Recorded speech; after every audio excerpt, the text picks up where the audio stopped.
Okey, Assalamualaikum warahmatullahi wabarakatuh kepada semua pendengar-pendengar Edu Explore lah, bersama dengan saya pada petang ini Siti Mariam binti Muhammad selaku hos anda untuk kita berkenalan dan kupas tentang tajuk kita pada hari ini, iaitu rahsia research efektif dan berjaya. Okey, bersama dengan saya petang ini iaitu Profesor Madya Dr. Muhammad Hanif bin Yaakob. Ya Doktor ya? Okay, Assalamualaikum. Ya. Okey, salam. Selamat datang Doktor ke page Edu Explore. Doktor kat mana tu Doktor? Saya di office sekarang ni, masih lagi di office. Di fakulti Doktor? Di Fakulti Kejuruteraan UPM. Bekerja macam biasa lah. Online cuti Doktor kerja lagi Doktor eh? Ya. Sibuk lah nak buat online kelas tu. Itulah saya pun InsyaAllah. dengan student-student junior-junior saya cerita pasal kelas online ni. Ya, saya pun dah letih. Itulah struggle kepada pensyarah lah. Ya. Pensyarah yang struggle nak buat kelas online. Okey Doktor, tanpa kita nak lengahkan masa kita lah. Okey. Jadi pergi kepada tajuk kita, rahsia research efektif dan berjaya. Okey, kalau saya pernah buat pengalaman FYP dulu, yang pertama kita kena find out apa masalah dulu baru kita boleh keluarkan tajuk. Macam tu Doktor, betul Ya, betul. Okey. Jadi saya mungkin nak tanya pada Doktor lah, sepanjang Doktor berkecimpung, tak ada berkecimpung lah, memegang karier sebagai pensyarah ni, apa masalah-masalah yang dihadapi oleh student-student postgraduate ataupun researcher yang pada Doktor macam benda ni asyik berulang je, keep on going, masalah yang sama berulang. Then mungkin Doktor boleh share sikit pengalaman sebelum ni. Okey, Assalamualaikum dan selamat petang pada Siti Mariam dan juga pendengar kalau Facebook ni ada yang dengar, ada yang tengok penonton pada petang ini. Berkait dengan pendidikan ni, kalau nak ikutkan pengalaman saya dah bekerja di UPM sejak tahun 99, jadi sekarang hampir 20 tahun lebih lah, 20 tahun. Antara isu bila berkait dengan pendidikan dan research ni, antara dilema ataupun masalah utama pelajar research ni adalah mereka kesilapan yang berulang tu, saya boleh kata antara yang saya pernah selalu hadapi adalah pelajar yang tidak tahu peringkat dan keperluan research mereka. Maksudnya seperti mana yang Siti Mariam sebut tadi, di semasa undergraduate ataupun peringkat sarjana muda, pelajar didedahkan hanya dengan FYP kerana ia projek kan, dari segi yang ada elemen penyelidikan. Kemudian jika mereka berminat untuk sambung lebih tinggi dalam peringkat master, mereka akan of course research di peringkat master degree yang mengambil masa setahun ataupun paling lama sehingga 2 tahun lah. Kemudian di peringkat PhD mereka akan ambil satu aktiviti penyelidikan yang cukup mendalam yang mencecah 3 tahun hingga 4 tahun. Okey, masalahnya adalah di peringkat pasca siswazah ni, ramai pelajar yang terlibat dalam master ataupun PhD, mereka menganggap kerja research mereka itu sama seperti mana mereka melaksanakan FYP. Itu masalah. Contohnya, kalau pelajar yang berdaftar sebagai pelajar master, bila dia buat penyelidikan, dia akan ingat, oh ini macam extension of PhD of FYP je. Itu kesilapan yang cukup besar lah, sebab master research ataupun pendidikan peringkat master bukan extension of FYP. Kerana FYP ataupun final project tahun akhir ni biasanya dari segi konteks research yang dibuat hanyalah orang kata menjadikan ataupun memastikan sesuatu itu berfungsi. Kalau kita bermula dengan masalah, kita cari solusi. So FYP ni cukup dengan kita tunjukkan kepada pemeriksa ataupun kepada pensyarah kita, supervisor, penyelia kita, projek ini siap. Dia siap dan berfungsi, menyelesaikan masalah yang kita nak ataupun yang kita hadapi. Kalau kalau student yang mengambil master dan dia meletakkan bahawa persepsi bahawa master research dia itu adalah FYP tetapi kita buat selama 2 tahun ataupun setahun setengah. Sebab biasanya FYP ni 2 semester je ataupun yalah 1 tahun. Betul. Makanya ini satu kesilapan yang besar lah. Kerana peringkat master ataupun penyelidikan lanjutan ini untuk master, sebenarnya expectation ataupun requirement dan demand untuk pelajar tersebut sebenarnya lebih tinggi dan mungkin permainan yang totally berbeza, iaitu bukan sahaja memastikan solusi yang dicadangkan itu berjaya menyelesaikan masalah, tetapi perlu juga diikuti dengan analisa yang cukup terperinci dan menjawab persoalan how, iaitu bagaimana solusi dan juga dihasilkan dan dikemukakan. Kalau FYP ni ataupun pelajar tahun akhir ni, projek pelajar tahun akhir, dia biasanya hanyalah menjawab persoalan what. Apa yang boleh digunakan untuk menyelesaikan masalah tersebut. Kalau master ni sepatutnya dia bukan sahaja what, dan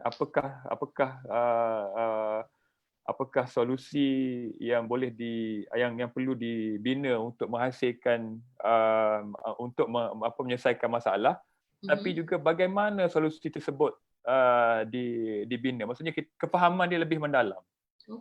Sementara kalau bila naik kepada level PhD pula,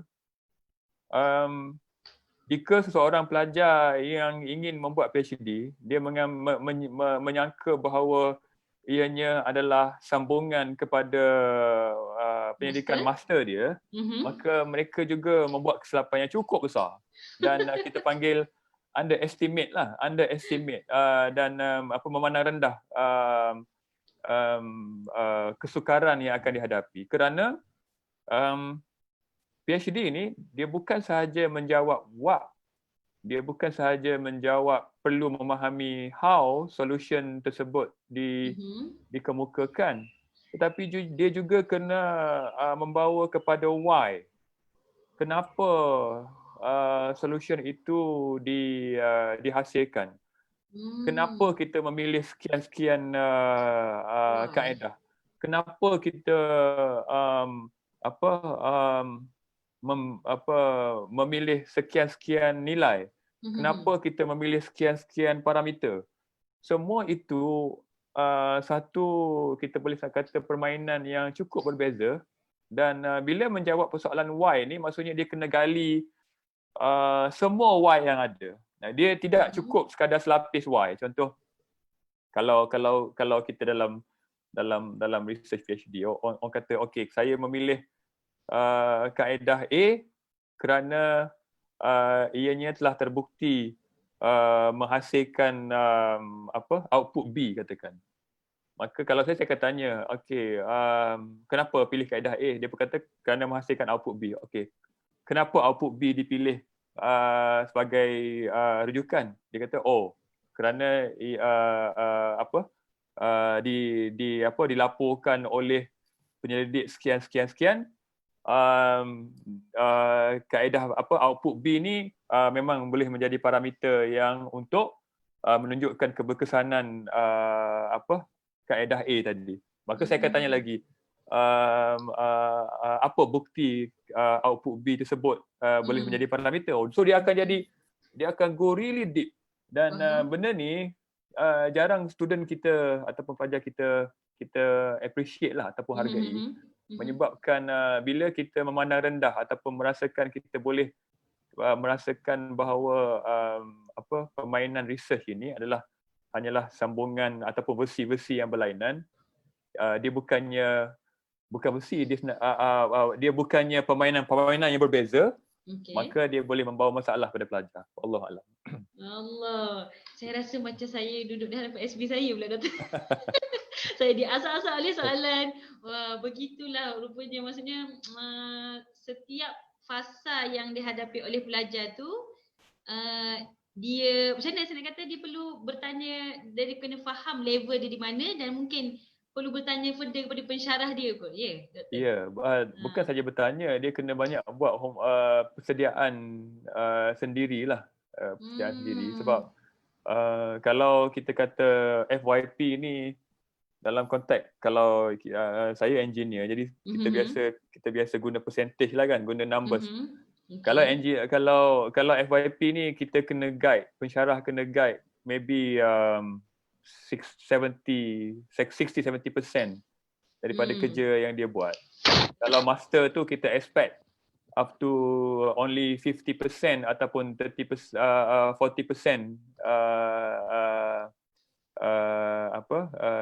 penyeliaan, dan selebihnya adalah penyeliaan sendirilah, independent work. Kalau PhD ni saya boleh kata penyeliaan sepatutnya hanyalah sekadar maybe 20% atau kurang dalam membuat pendidikan. Jadi disebabkan itulah menyebabkan student ni dia boleh memilih untuk menggunakan jalan yang menyakitkan atau jalan yang memudahkan dalam konteks melaksanakan pendidikan, iaitu jalan yang menyakitkan adalah belajar daripada mistik dan tidak membuat persediaan, ataupun jalan lebih mudah adalah kena membuat persediaan sendiri dengan lebih banyak dan banyak bertanya, dan juga orang kata proaktif lah dalam melaksanakan pendidikan. Jika itu pun satu juga, jika mereka mindset mereka letakkan, oh aku buat PhD atau master ni, aku tunggu je lah supervisor aku bagi apa-apa maklumat dan aku buatlah. Dan itu juga satu kesilapan yang besar yang sentiasa berlaku lah. Kerana menyangka mereka ni seperti membuat FYP, sedangkan ianya kerja yang sebenarnya membina kena banyak berdikari, dan bergantung kepada diri sendiri. Allahuakbar.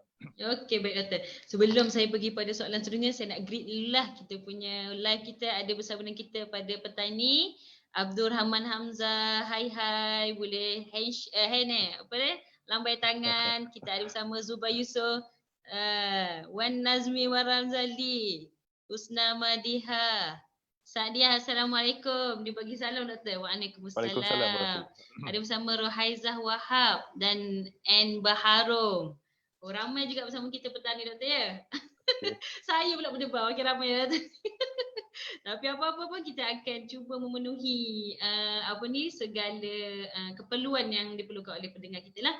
Mungkin saya boleh buka soalan daripada seorang pendengar kita doktor. Daripada Zubair Yusof, dia kata bagaimana jika kalau ambil bidang yang berbeza, degree lain, master bidang lain. Mungkin sebab kerja luar bidang, boleh timbul banyak masalah tak doktor? Mungkin pada tadilah FYP dia dia dah figure out masa FYP. Bila master, dia kena kembali balik pada what kepada how kembali.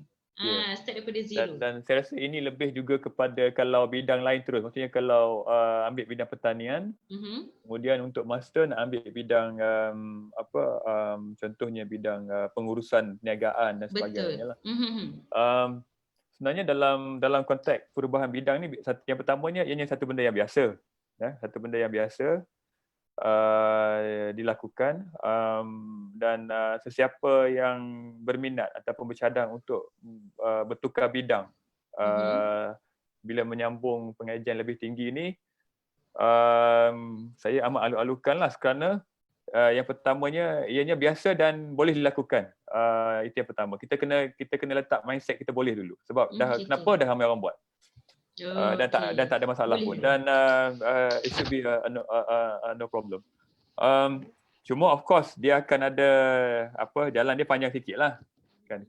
Usaha tu kena lebih sikit lah, sebab ianya memerlukan kefahaman yang sedikit mendalam, ataupun memerlukan persediaan untuk kita sekurang-kurangnya memahami asas-asas berkaitan dengan bidang baru yang kita kena ataupun kita nak sambung tersebut. Okay. Kalau secara mungkin saya boleh buat satu dua contoh. Mungkin bukanlah tepat tetapi boleh memberi satu panduan yang baik. Biasanya kalau mereka daripada bidang yang very technical, contohnya engineering ataupun science tulen, engineering, science tulen, ataupun science fundamental lah, fizik, kimia, biologi. Untuk mereka menyambung ke dalam bidang master ataupun PhD dalam bidang yang lain, contoh macam tadilah perniagaan ataupun sains sosial, ekonomi. Ada kajian yang melihat bahawa selalunya kalau daripada bidang sains tulen ni untuk mengambil kajian yang lebih subjektif dan lebih broad ini selalunya lebih mudah. Lebih mudah dalam konteks kenapa? Kerana peringkat master dan degree ini sebenarnya kita boleh memilih pilihan jalan yang kita nak untuk melaksanakan pendidikan tersebut. Banyak sebenarnya bergantung kepada diri sendiri. Jadi daripada bidang yang very technical kepada bidang yang lebih terbuka ataupun lebih subjektif, ini sebenarnya lebih mudah. Sebab tu kalau kita lihat dari segi syarat-syarat untuk menyambung pelajaran ataupun pendidikan lanjutan ini, selalunya kalau yang bidang yang orang daripada bidang yang bukan teknikal nak masuk bidang teknikal, selalunya dia payah nak lepas syarat tu, kerana master dan degree jika bidang yang terlalu teknikal memang perlukan master dan PhD yang bidang teknikal selalunya memang perlukan kita tahu dah dia perlukan kefahaman ilmu daripada degree itu sesuatu yang telah difahami ataupun telah dimiliki masa degree. Kalau nak terus jam, contoh macam engineering lah. Engineering sebenarnya kalau bidang setengah-setengah bidang engineering, memang kita nak terima qualification mereka yang bidang sains sosial ni memang agak payah lah, melainkan kita lihat orang mereka ini adalah orang yang lama dalam bidang. Katakanlah dia ambil bidang bahasa, tiba-tiba dia masuk dalam satu kerjaya, katakanlah masuk Telekom Malaysia kan, masuk Telekom Malaysia. Lama-lama katakanlah tiba-tiba dia ada banyak ambil CJ berkait dengan teknikal. Dia ada pengalaman 10 tahun dalam bidang berkait dengan telekomunikasi ataupun engineering tersebut. Tiba-tiba dia nak sambung master dalam engineering. Yang tu bila kita nilai, kita kata oh ini qualified walaupun degree dia bidang sastra dan sebagainya. Tetapi kalau pengalaman pun tak ada bidang sains sosial tapi nak jump dalam bidang pure science ataupun technical, selalunya payah nak cari kursus yang membenarkan sedemikian. Tetapi kalau kita daripada bidang very technical, biasanya ruang untuk sambung peringkat master atau degree bidang-bidang yang lebih terbuka selain daripada master dan selain daripada technical tersebut sebenarnya lebih mudah. Faham. Okey.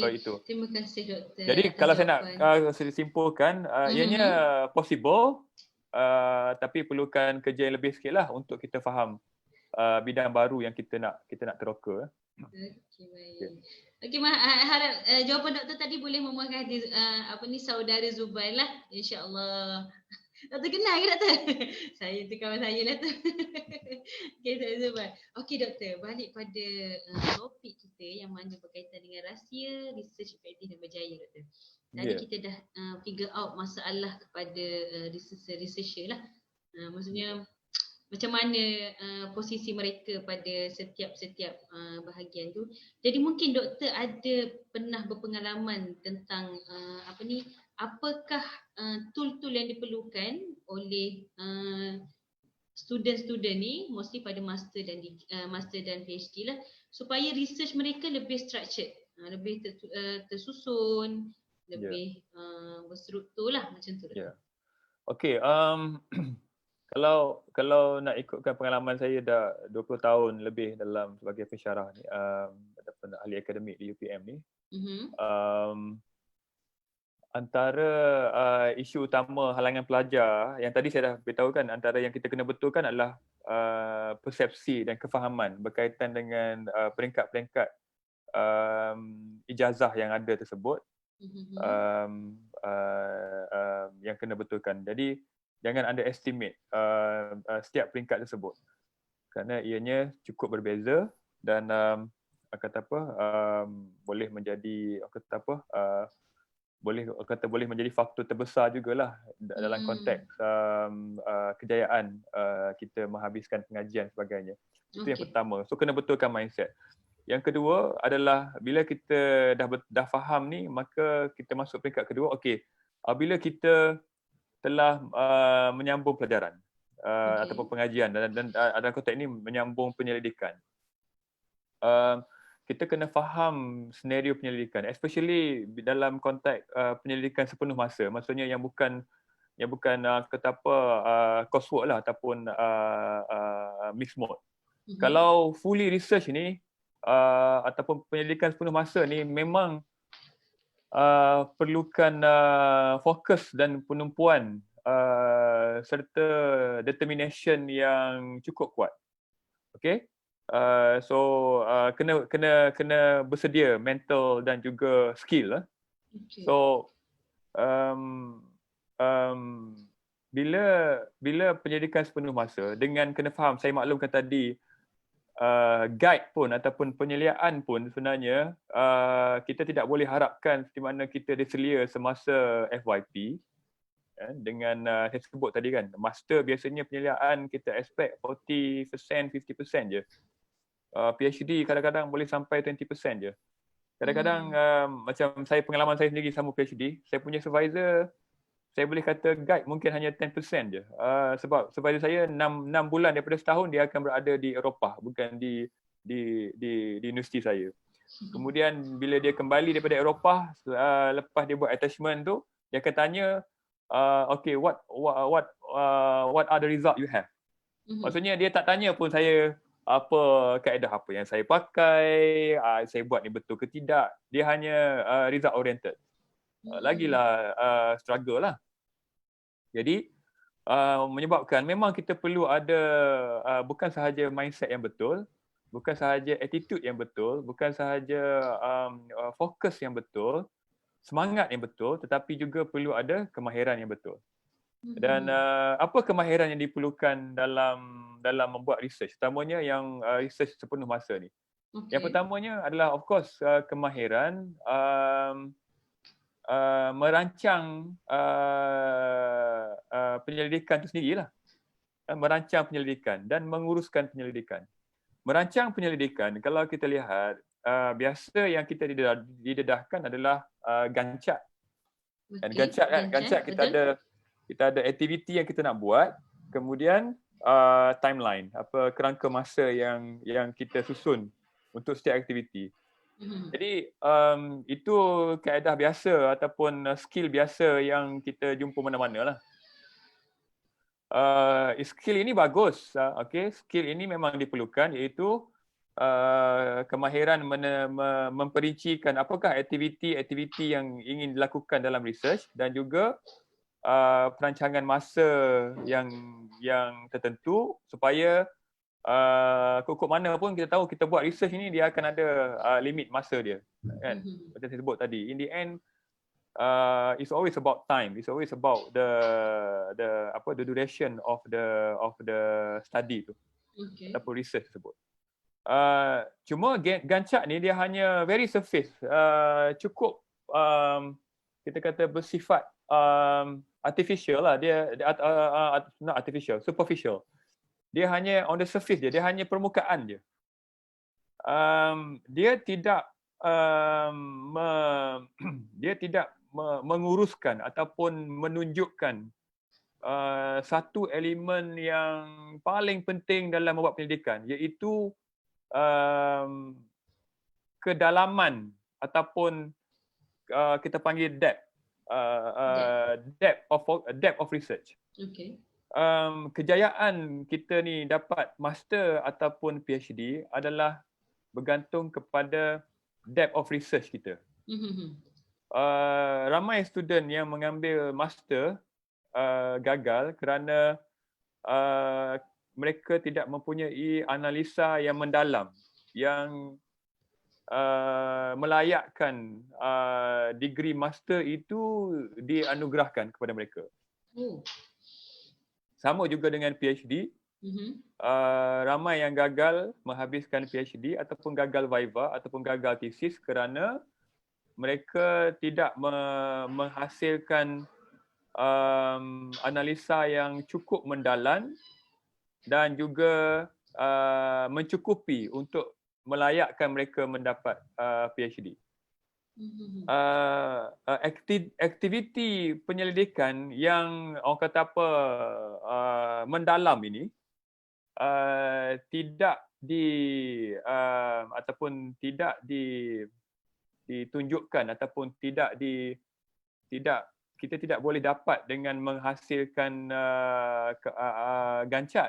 Sebab gancat hanya tunjukkan aktiviti. Dia tidak tunjukkan aktiviti yang bagaimana yang perlu kita fokuskan. Dalam mana, lama mana yang kita perlu habiskan masa untuk sesuatu research. Jadi perlu ada kemahiran lain yang kita perlu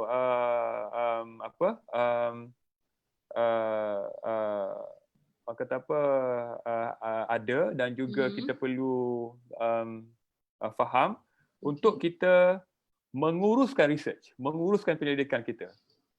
Jadi pengurusan penyelidikan ini tidak cukup dengan hanya gancat, perlu tools yang lain. Yang mana apa tools yang lain ni perlu ada? Tools yang boleh membantu kita mengenal pasti kedalaman analisa yang kita buat, yang boleh memastikan, yang boleh menunjukkan pilihan-pilihan kaedah yang kita ada jika kita tersangkut. Ini perlukan tool yang berlainan. Dan inilah yang saya nyatakan tadi, perlu diteroka oleh penyelidik supaya mereka boleh menghasilkan bukan sahaja perancangan dari segi jangka masa, tetapi juga perancangan dan juga persediaan dalam konteks analisa yang mendalam tersebut. Dan inilah yang menjadi penentu kejayaan research yang kita ceburilah. Wallahualam. Okey doktor.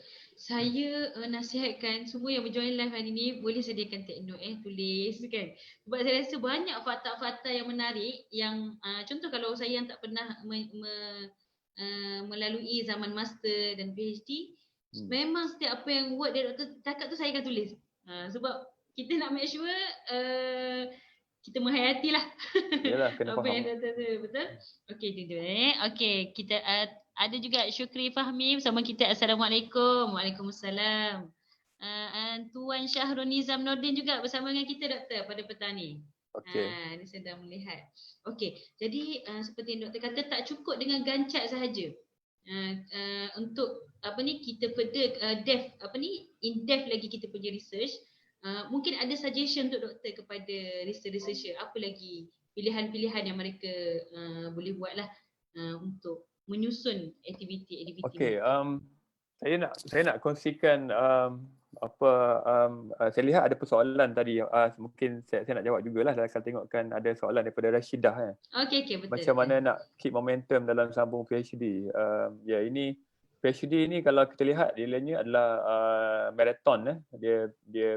Dia bukannya 100 meter punya pecutan. Dia satu pengajian marathon. Marathon 40 km ni ataupun lebih. Jauh tu.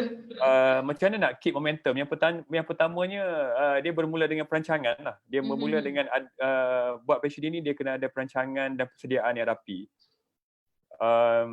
Tadi saya sebutkan mindset kena betul, kemudian kena buat persediaan yang betul dan juga perancangan yang betul. Jadi perancangan yang betul ni itulah ada kaedah dia. Dan jika kita mempunyai perancangan yang, bila saya sebut apa maksud perancangan yang betul, perancangan yang betul dalam membuat kajian adalah Yang pertamanya bagi saya lah secara lontaran umum. Perancangan yang betul adalah perancangan yang bukan sahaja meletakkan apa aktiviti research yang kita nak buat di samping masa-masa yang berkaitan, tetapi juga adalah keperluan membina perancangan kedalaman mana yang kita perlu apa orang panggil lah, perlu dive, perlu putih panggil apa, kalau dive ni terjun kan, kalau kita terjun ke dalam laut tu, sedalam mana yang kita perlu terjun dan juga menyelam untuk mencukupkan kita dalam membuat kajian PhD ataupun master itu. Jadi ini yang jarang dibuat oleh pelajar kita dan masalahnya kadang-kadang mereka hanya mengharapkan supervisor ataupun penyelia yang bagi semua. Kalau ada supervisor yang baik hati, memanglah dia boleh bagi semua. Tapi saya supervisor yang mampu buat sedemikian, kalau dia baik hati sangat pun, tapi disebabkan oleh kekangan masa kerja lain yang lebih banyak, yang lebih besar, menyebabkan selalunya banyak dari segi aktiviti menyelam dalam research ini perlu persediaan sendiri.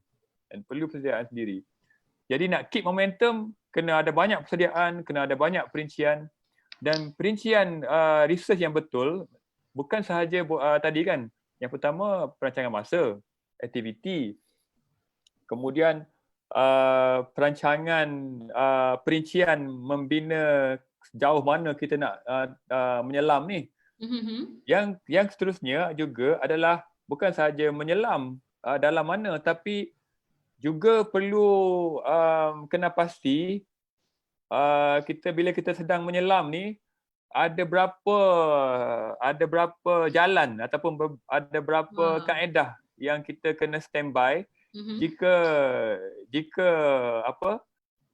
jalan yang kita pilih dalam kita menyelam ini tiba-tiba bertembung dengan batu karang besar ke, bertembung dengan jerung ke kan. Selalunya ramai pelajar dia tak ada persediaan ini.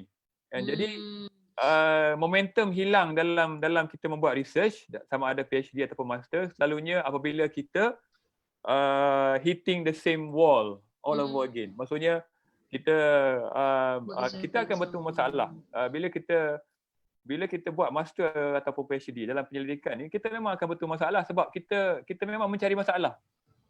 Kan? Kita buat penyelidikan ni memang kita mencari masalah. Kalau kita tak cari masalah, maksudnya kita bukan buat penyelidikan.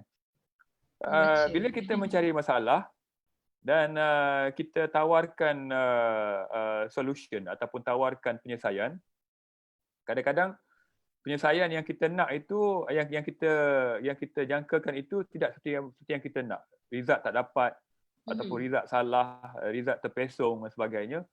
Maka kita dalam situasi yang menghantuk kepala pada dinding kan. Jadi kita tersangkut.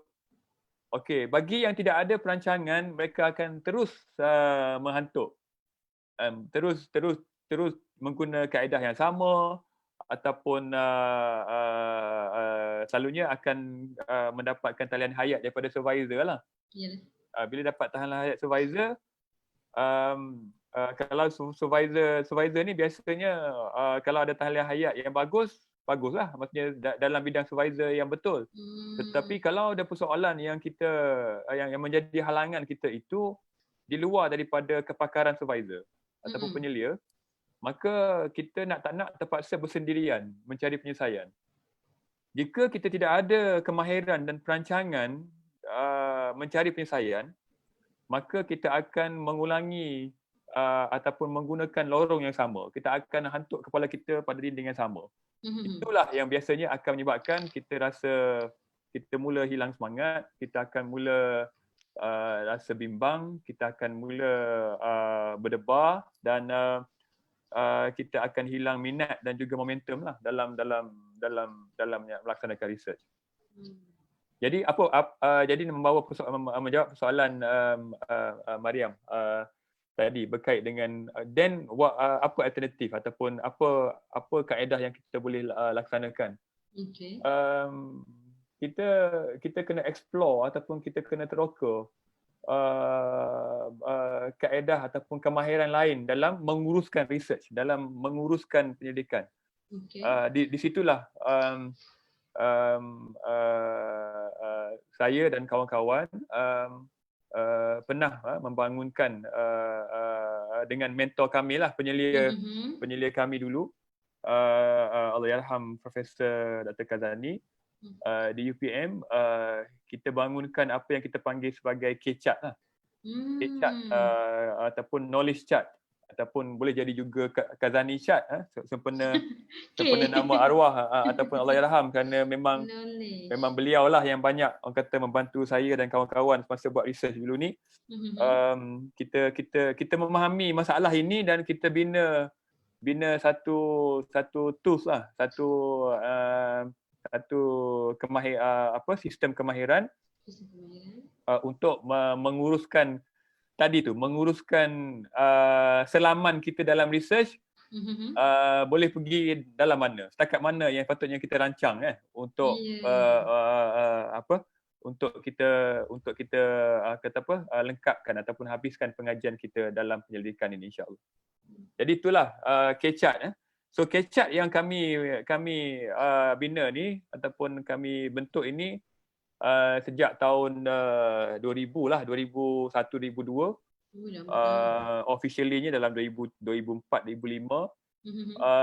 Adalah satu kaedah yang mana kita bina yang membantu penyelidik, terutamanya pelajar-pelajar postgrad, merancang bukan sahaja aktiviti research, tetapi juga merancang kedalaman yang mereka perlu selami untuk melengkapkan penyelidikan mereka itu mengikut tahap sama ada master ataupun PhD.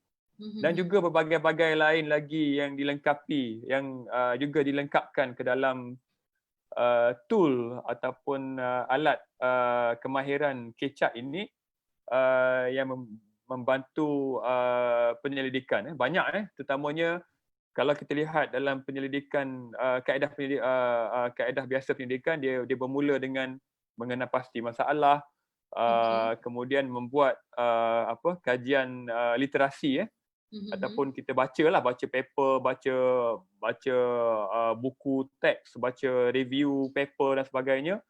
Semua tu sebenarnya ada kemahiran-kemahiran tertentu yang kita perlu dalami supaya kita boleh menguruskan ataupun melalui aktiviti research ini dengan kaedah yang lebih baik dan lebih tersusun lah. Jadi semua tu ada kaedah dan kita gunakan apa yang saya sebut tadi lah, K-chart tu lah. Wallahualam. Okey doktor. Mungkin boleh menjawab sedikit. Terima kasih doktor berkaitan dengan pengenalan K-chart. Semua dah berdebar nak tahu apa tu K-chart. Nak selesaikan terus masalah research ni. Nak jump dulu. Kalau mungkin kita boleh tengok boleh soalan-soalan yang mungkin sepintas lalulah daripada Puan Murni. Masyarakat mempunyai perspektif negatif tentang pemegang PhD. Tidak bermakna jika tidak memberi sumbangan jelas kepada masyarakat. Mungkin doktor boleh bantu sikit. Mungkin satu lagi soalan. Okey, doktor boleh jawab dulu. Terima kasih kepada Puan Murni. Kita sambung pengajian ataupun menuntut ilmu, terutamanya advanced knowledge lah, keilmuan yang tertinggi dalam master atau PhD ini, kena betulkan dia punya niat dia lah, intention dia juga. Sebenarnya ialah kaedah berstruktur pengajian master atau PhD ini. Yang pertamanya ialah soal membina kemahiran ataupun kepakaran berfikir dan juga membina kapasiti keilmuan. Sebab bukannya untuk memenuhi pasaran pekerjaan.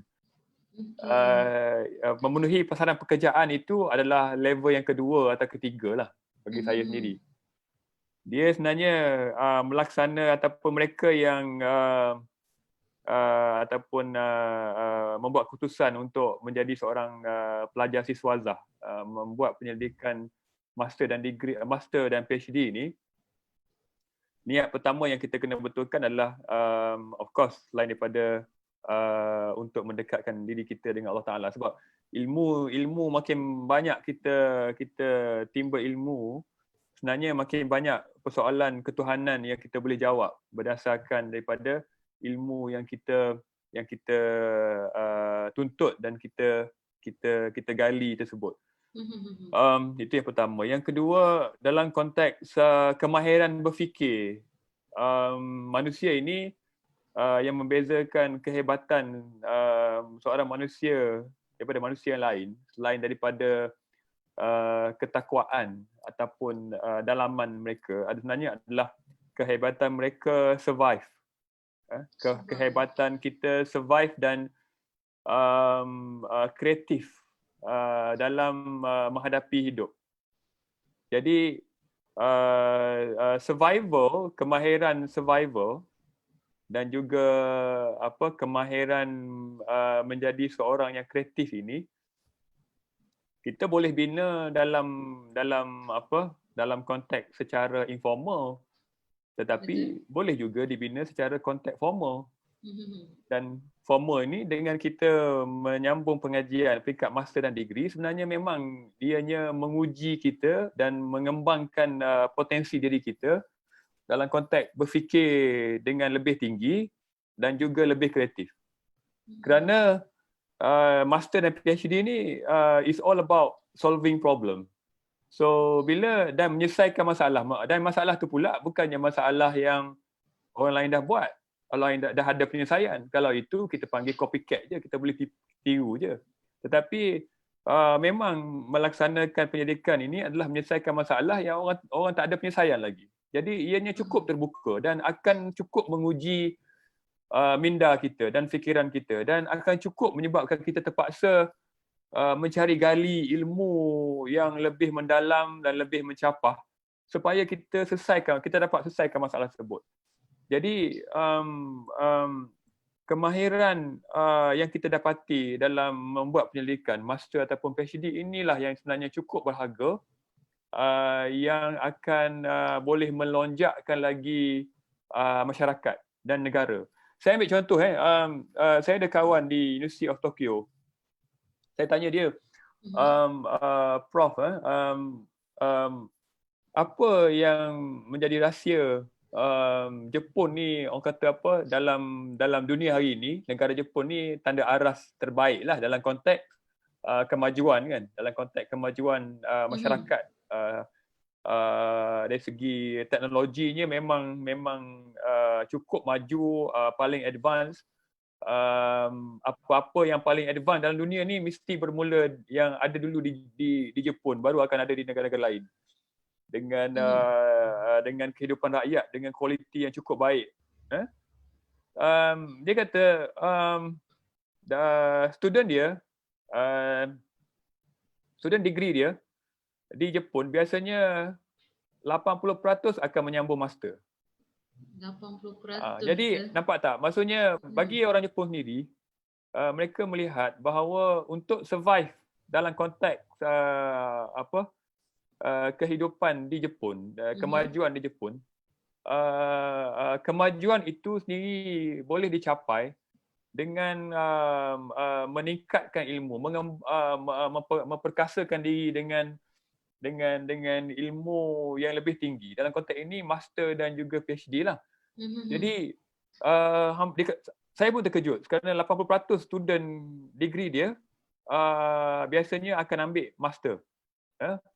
Jadi dan mereka inilah yang menjana ataupun membina ketamadunan Jepun. Kenapa? Kerana mereka beranggapan ilmu dan juga kepakaran dalam konteks berfikir, dalam konteks ilmu teknikal, ilmu soft skillnya dan juga pembinaan kreativitinya, bila mereka sambung master dan mereka kemudiannya bekerja, ilmu yang mereka dapat dan kemahiran berfikir yang mereka dapat, kreativiti yang mereka bina semasa menyambung penyelidikan master itulah yang mereka guna untuk menyelesaikan masalah rakyat, membuka syarikat-syarikat yang berasaskan teknologi, menghasilkan penemuan-penemuan sains yang hebat.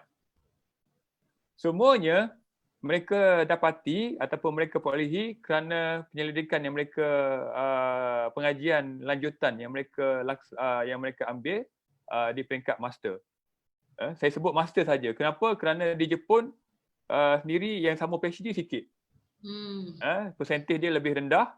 Tetapi kita tahu kenapa? Kerana master mereka sendiri sudah mencukupi untuk mereka jadi orang yang mempunyai nilai yang tinggi dalam konteks kemahiran dan kepakaran di Jepun. Persentage yang lebih rendah.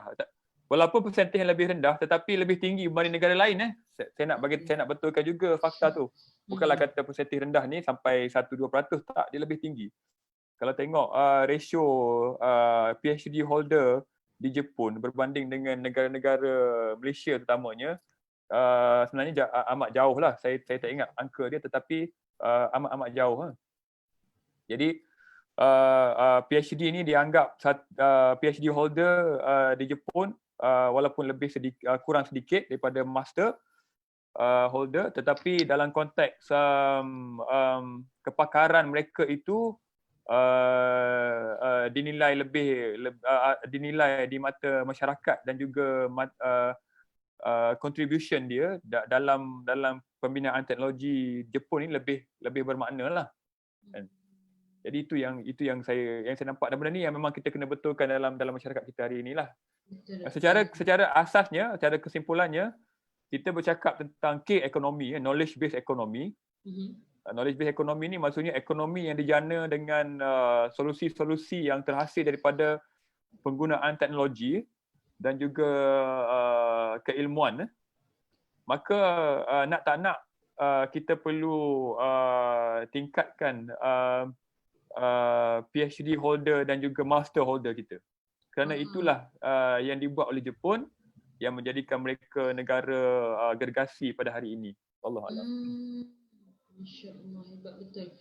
Jadi betul lah apa yang ditanya dan apa yang jawapan doktor, bagaimana perspektif masyarakat tu berkaitan dengan master. Contoh macam kata, kau kerja master tapi kerja cikgu juga, contohlah begitu kan, mungkinlah begitu. Yang dimaklumkan kan, macam-macam lah jadi. Okey, baik. Mungkin last kali saya akan review balik soalan-soalan yang ada. Mungkin doktor ada nak cerita sikit berkaitan dengan KChat, introduction of KChat, supaya orang lebih jelas lah tentang apa yang doktor cerita tentang KChat tadi. Okey, kalau saya ambil peluang, saya nak share screen lah ya. Okey, boleh doktor. Boleh sebab saya nak explain pun mungkin ambil masa dan kita perlu tambah baik dengan alat bantuan mengajar lah dengan jadi baik cikgu. Jadi saya nak kongsikan lah jadi kalau ini beberapa persediaan dalam konteks jap saya nak cari dia punya apa. Okay, sorry sekejap. Saya dah lebih. Ya, okey, apa itu KChat Apa itu? So KChat ni sebenarnya kalau saya nak kongsikan secara lama panjang pula dia punya ni. Sekejap ya. Tak apa doktor. Dia dah hilang. Saya tertinggal kat mana slide dia yang sepatutnya. Okey, KChat. Saya pergi lebih laju. Mana ya? Saya lihat ada banyak soalan tu tapi saya tak pasti kita boleh sempat ke nak jawab ni. Okey, tak apa doktor. Tak apa tak sempat tak apa. Okey. Panjang ni. Jumpa tak? Ya, tengah browse. Sabar ya. Yang lain. Dah habis dah. Kejap, saya tertinggal tadi mana. Kejap, saya nak stop sharing dan saya akan cuba tengok balik. Tak apa, boleh. Ada persoalan tadi tu yang okey, ada satu soalan yang ditanyakan. Saya telah lama, oleh Encik Syukri, saya telah lama meninggalkan dunia akademik. Dia nak tips daripada doktor macam mana nak sambung balik, on track balik dalam PhD, dan bidang apa yang sesuai untuk tesis PhD bagi golongan yang telah sekian lama terlibat dalam industri. Mungkin kalau industri teknikal lah kot. Ya. Okey, nanti saya cuba jawab soalan sikit. Okey, dah lama tinggal dah beku lah ni dah tak tahu nak start di mana. Dia ilmu ni dia cukup luas. Jadi nak mulakan di mana tersebut, saya lebih suka motivasi, kena mulakan balik dari segi apa sebenarnya minat kita sebenarnya. Kalau kita sambung pun apa motivasi utama kita. Jadi kalau benda yang dah terbengkalai ni kena mula balik dengan dari segi benda paling asas lah, iaitu apakah motivasi kita nak sambung. Kalau kita nak sambung untuk orang kata untuk dari segi kerjaya semata-mata, biasanya kita akan tough jugalah melaksanakan penyelidikan master atau PhD ni, sebab motivasi kerjaya ni kuat, tapi dia tidak akan sekuat jika kita sambung kerana kita minat. Dia research ni memang kita buat benda atas minat ni sesuatu yang akan mengatasi segalanya lah. Kalau benda kita minat ni pukul 3 pagi kita boleh bangun. Kan? Tengok bola dan sebagainya kan. Jadi yang pertamanya kena pasti dulu kita nak sambung balik ni atas justifikasi apa. Kalau sebab kita minat, kita nak tingkatkan diri kita, kemahiran diri kita, ilmu diri kita, then it's a very good motivation. Tapi kalau purely untuk katakanlah kerjaya ataupun monetary, bukan tak boleh, tapi kena baiki sikit, sebab takut nanti halangan yang timbul semasa penyelidikan tu tidak cukup kuat untuk ditahan dengan alasan kerjaya. Kerana kerjaya kita boleh pindah kerjaya yang lain, dan tantah kalau dari segi monetary reward, kadang-kadang kita sambung PhD ni ataupun master ni, tiba-tiba ada peluang orang ajak kita buat duit yang lebih banyak. Betul. Kan? Ada banyak kes macam tu. Ada student saya memang dia quit kerana dia dapat kerja yang lebih baik. Sedangkan dia dah sambung master dia dah setahun lebih dah. Jadi result pun dah ada dan sebagainya. Jadi motivasi tu penting, dan intention tu penting, dan kalau soal duit dan takut itulah ujian Allah bawa tu, tiba-tiba tengah-tengah ada buat master ni, okey ada peluang pekerjaan yang mana kita mungkin terpaksa pindah tempat lain, sedangkan master kita tak habis lagi, gaji 2 kali ganda daripada sebelum ni, then what happen to us, kan? So itu satu benda yang kita kena ingat lah. So what is our intention is really important lah. Dan saya tak boleh jawab soalan tu sebab in the end orang yang bertanya lebih tahu lah daripada orang yang menjawab. Yang kedua, dalam konteks bidang mana yang kita patut fokus hari ini. Yang pertama tadi minat tu dulu. Bidang baru kita boleh tanya pasal bidang. So bidang yang paling utama hari ini, paling urgent hari ini adalah bidang yang kita minat. So, kalau tanya saya apakah bidang yang utama hari ini, saya kata yang pertama sekali buat benda bidang yang kita minat. Itu yang paling utama. Kalau buat benda yang paling panas paling terlaris dalam pasaran, tapi benda yang kita tak minat, jangan paksa, sebab halangan dan ujian tu akan datang yang cukup menguji kita berdasarkan apa yang kita niatkan itu ataupun apa yang kita letakkan. Jadi buat bidang yang kita minat, tetapi customizekan yang minat kita itu kepada sesuatu yang menjadi keperluan negara. Jadi bidang yang kita minat ataupun buat skop yang kita minat dalam ruang bidang yang menjadi keperluan negara. Ataupun kalau kita nak ambil contoh. Saya sekarang ada buat research tentang ikan, tentang bagaimana nak tingkatkan kualiti ikan, kualiti ikan yang diternak. Okey. Kan, saya tengok bidang tu menarik. Tapi saya sendiri minat kepada saya sendiri kepakaran dan minat dengan laser dan cahaya sebagainya. Jadi kalau saya nak sambung bidang ikan ni ataupun bidang pertanian ni menjadi fokus utama negara, terutamanya post COVID.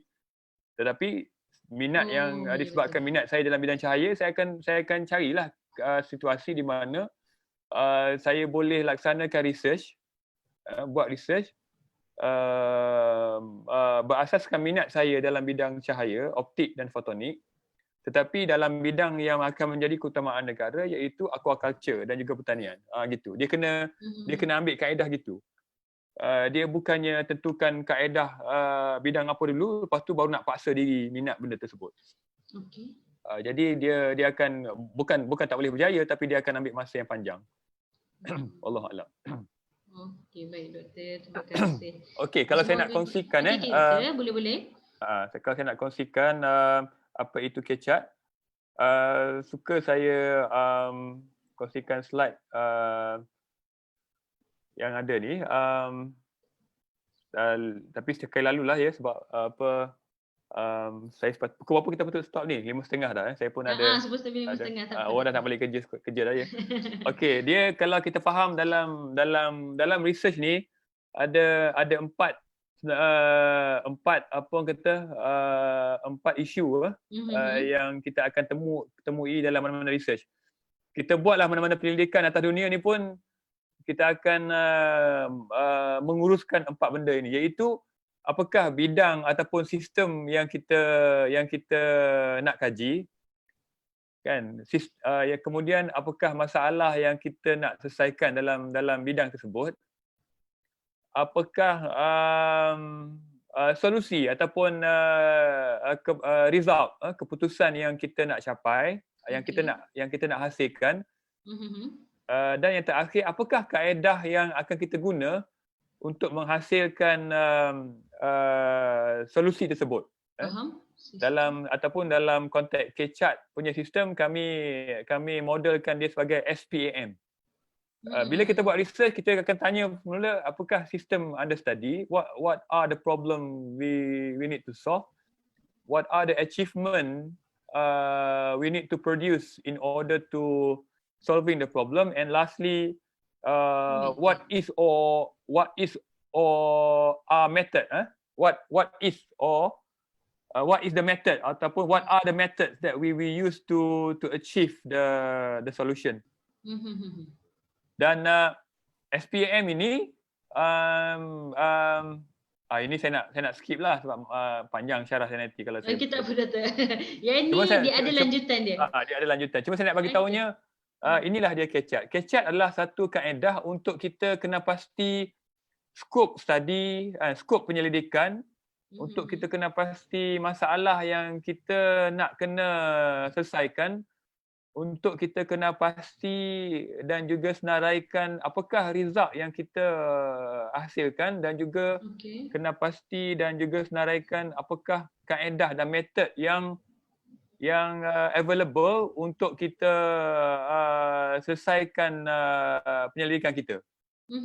Jadi ianya disusun, KeChat akan menyusun SPAM ini dalam konteks lebih sistematik, scope of study, problem under research, method to be used, result to be achieved, dan juga timeline. Timeline maksudnya berapa lama kita perlukan untuk melaksanakan aktiviti-aktiviti ini dalam bentuk tree diagram. So dia sebenarnya KeChat ni adalah tree diagram tree diagram, cuma tree diagram yang berstruktur.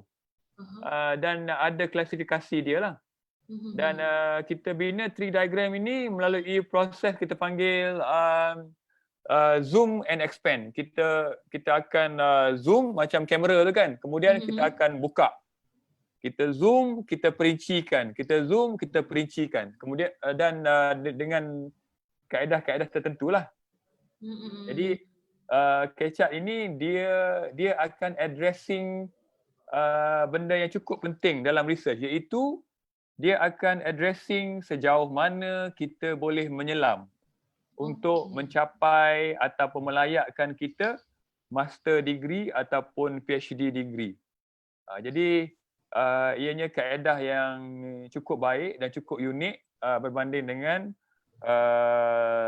tool-tool yang lain lah, seperti Gantt chart dan juga satu lagi kita panggil macam fishbone diagram dan sebagainya. Wallahu alam. Itulah sedikit yang saya boleh kongsikan berkaitan dengan Ketchup ni. Okey, baik doktor. Terima kasih doktor. Okay. Saya kan bila kita tahu ada tool, nak tak nak akan buat yang terbaik. Nak tak nak ada rezeki, saya akan sama master dan PhD juga. Sebab jalan macam doktor saya, banyak jalan satu dah ada kan. Kita dah orang dah bagi step-stone dan kita go on saja.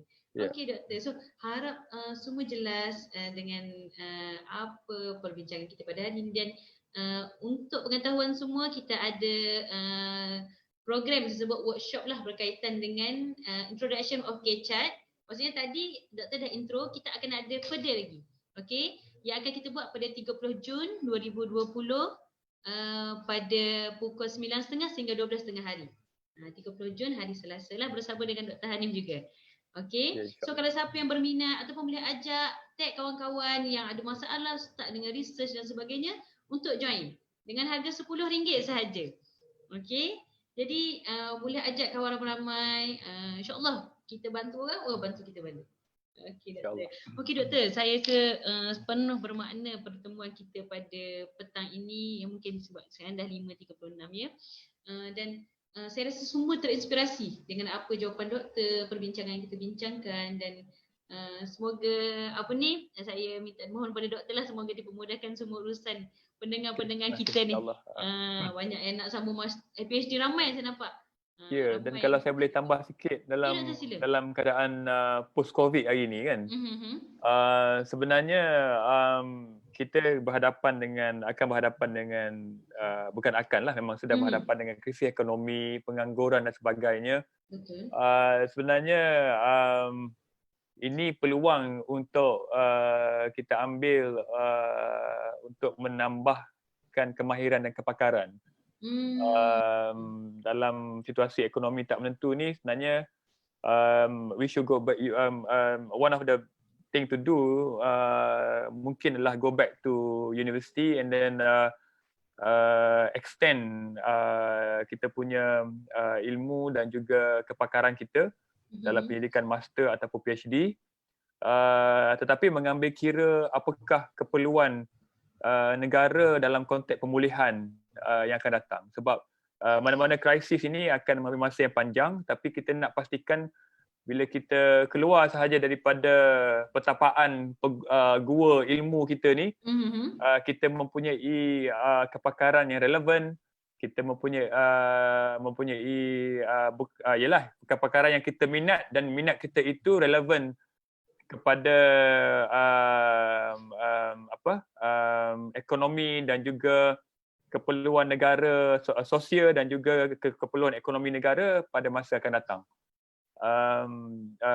Jadi bila tiba masanya juga kita sudah menjadi orang yang upgrade kita punya level, dan bersedia untuk riding the wave lah, menunggang ombak, melayari ombak yang perfect, yang sempurna bila tiba masanya nanti. Sebab sekarang ini kita faham dari segi banyak pengangguran, kerja pun susah. Jadi sebenarnya kalau timing yang sesuai untuk kita kita sama belajar ataupun membuat pendidikan ni sebenarnya sekarang lah, kalau ikutkan dari segi apa yang dibuat di negara-negara maju pun lebih kurang sama je. Okey, wallahu alam. Okey doktor, terima kasih sekali lagi. Okey, InsyaAllah terima kita kasih. akan bertemu lagi. Mungkin bukan bersama saya, dengan orang lain, tapi Okey, insya-Allah. saya betul lah. Terima kasih doktor sebab meluangkan masa bersama kami. Dan Okey. terima kasih juga kepada semua pendengar. Ada yang sebut idola doktor ni, siapa yang sebut ni? Muhammad Nazrul. Doktor kenal ke doktor? Ya, Doktor tak kenal. ini anak murid lama ni. Ya, Khairul Fazrin. Okey, terima kasih juga Abdul Rahman, Puan Saadiah Abdul Karim bersama kita pada hari ini. Jadi, Okey, terima kasih. InsyaAllah kita akan jumpa lagi doktor. Okey, tak apa-apa lagi. Saya minta mengundur diri dulu ya. Okey Okey, doktor. Assalamualaikum warahmatullahi wabarakatuh. Waalaikumsalam warahmatullahi wabarakatuh. Okey, bye semua.